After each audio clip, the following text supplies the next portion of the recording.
Hi, I'm Christy Whitman, author of The Art of Having It All, and you are watching the Quantum Success Show, where you can get your information and inspiration to create your desires. In this episode, we're going to explore how you can have your it and your all. Discovering our it and our all is a deeply personal mission that each one of us undertakes for ourselves. No two people have the same life experiences, the same perspectives, or even the same goals or preferences, same beliefs or ideals, and for this reason, no two people define having it all in exactly the same way.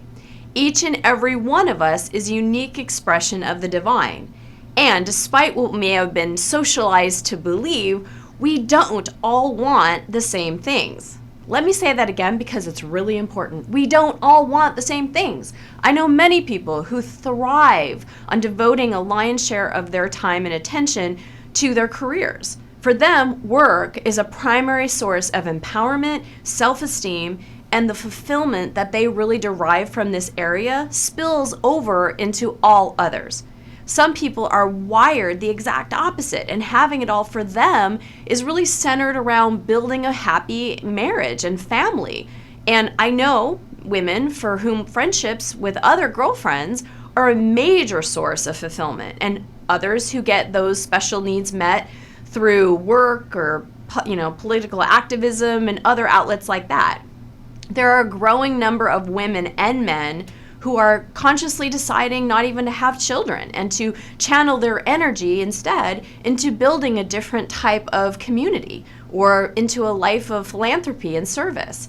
And as a matter of fact, the cover of the 2013 issue of Time magazine features the headline, "When Having It All Means Not Having Kids." My best friend Dawn, who I've known since 7th grade, is a perfect example. As long as I have known her, Dawn has been completely clear that marriage and children were not part of her equation for having it all.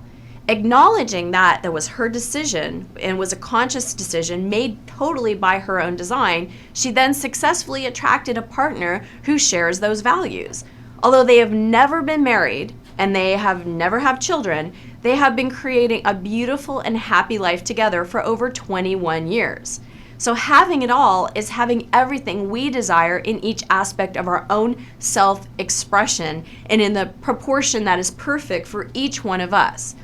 One's personal idea of balance will be another woman's nightmare. So because each one of us come into this world with a unique set of circumstances and challenges and opportunities and desires, there are literally as many different definitions of having it all as there are people on the planet.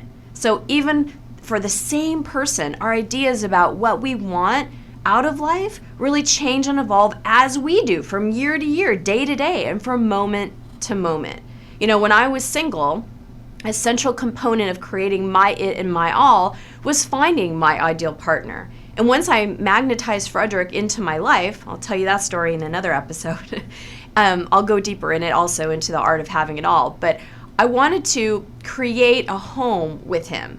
And then after we got the marriage and we moved into our ideal house, we then wanted to have a child. And then on and on it goes, right? We never get it done. We never get it all done because the moment we create something new, that new vantage point brings our awareness to a new desire to create something different or more. Life is a process of defining and redefining what we want. And as a result, our desires are continually under revision. There's no final destination. Once we reach the top of the mountain, we're now in the process of climbing because nothing more than this is more of a vista from which we can then see the next mountain. So sometimes when I first introduce someone to the possibility that, really that they can have it all, the idea is met with some internal resistance that goes something like, having it all is not possible. Because it's not possible for me to own every pair of shoes that's ever made. Or I can't personally, take every amazing vacation that there is to take or go on every possible adventure. I can't own every house or every car or every boat or have all the money that there is in the world. And of course, this is absolutely correct. At the moment like the most simplistic and materialistic level, we can't have all the money in the world or own all the beautiful shoes that were ever created. In the same way, we can't do everything that is possible to do all at once. We can't learn to be a pilot at the same time we're learning to ballroom dance or become a sushi chef, because we do have one limitation in life, and that is time. But here's the thing. While it's true there are limitations as to how much we can have or experience at every given time or moment, and while it may not be possible for any one person to own all the material possessions in the world, the real question is, who would want to? I remember a couple of years ago, I was speaking at an event, and I told the audience that because there's no end to the universe that we are living in, there's no end to the possibilities that we can create for ourselves or our lives. And one of the participants thought about this, and you could see he was really frustrated. And for a minute, he raised his hand and said, not everything is possible. So I asked him to tell me something that you would really want to be that you think is impossible for you to create. And I think he was just waiting for the chance to just challenge my theory, because he instantly fired back, it's not possible for me to be president of the United States because I'm from a different country. And then I asked him, well, do you genuinely have a desire to be the president of the United States? And he immediately said, well, no. And then I asked him, well, what do you desire to be or have? And in the end said, well, I do want to get involved in local politics and, make a difference in that way. Now, was starting out in his local community and making a difference possible for him to create for himself? Absolutely. So having our it and our all is not about doing or having or being every possible thing out there that there is to do and have and be. It's about manifesting those experiences in our life that call our attention and that speak to our unique values and dreams and hopes and desires. It's as though each of us is looking at life through a kaleidoscope. And what we see when we envision the kind of life we want is to create a function of that particular combination of filters that we're viewing through it.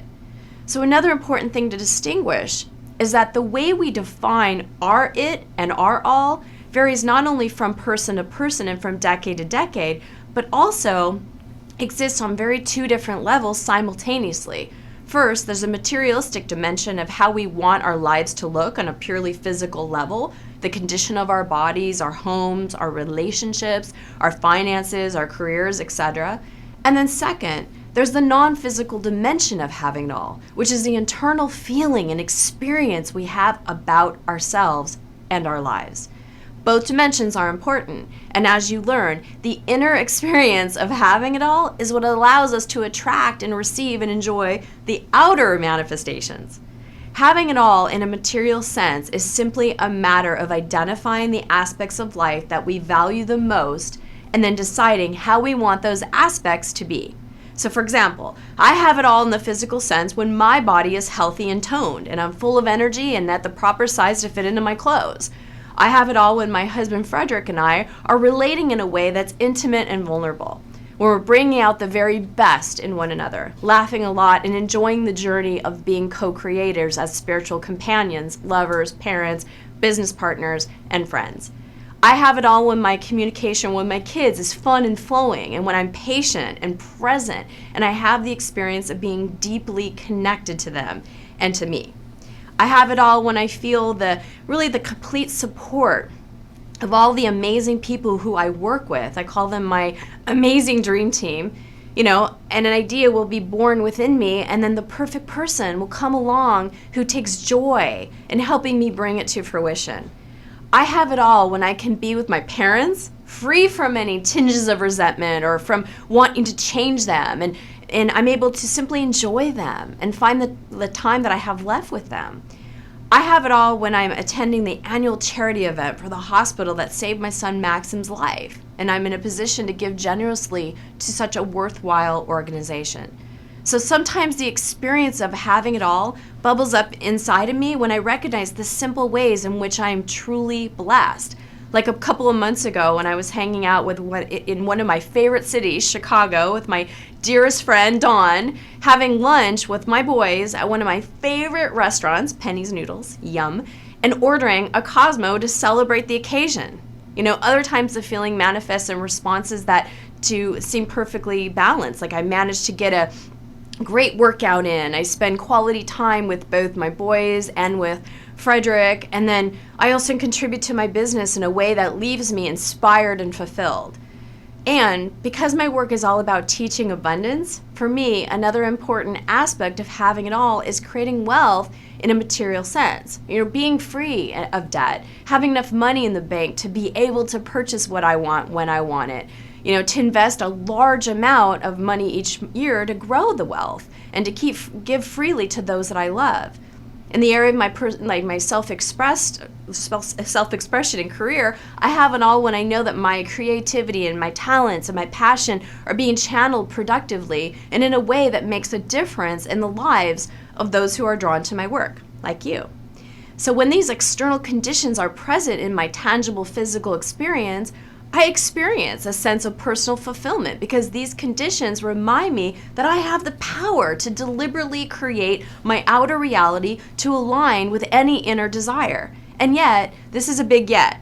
The external conditions themselves are not the source of my fulfillment. In fact, actually, the other way around. The fulfillment that comes from knowing that I am whole and complete and abundant really draws those things, those external conditions in my life. It's a match, and it mirrors back to me the inner feelings of fulfillment. So all tangible external manifestations are first created in the unseen internal dimension of our inner experience. Having it all simply means having access to all of yourself in every aspect of life that is important to you. The experience of having it all for me is knowing in every cell of my being that I already am everything that I seek. The very nature is abundance. My very nature is abundance and love and connection and joy.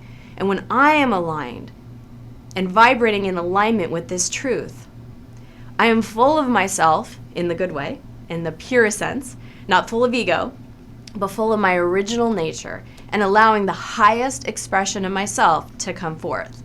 I'm able to feel and embrace the whole range of my human emotions, one shifting into the other without avoidance or without resistance.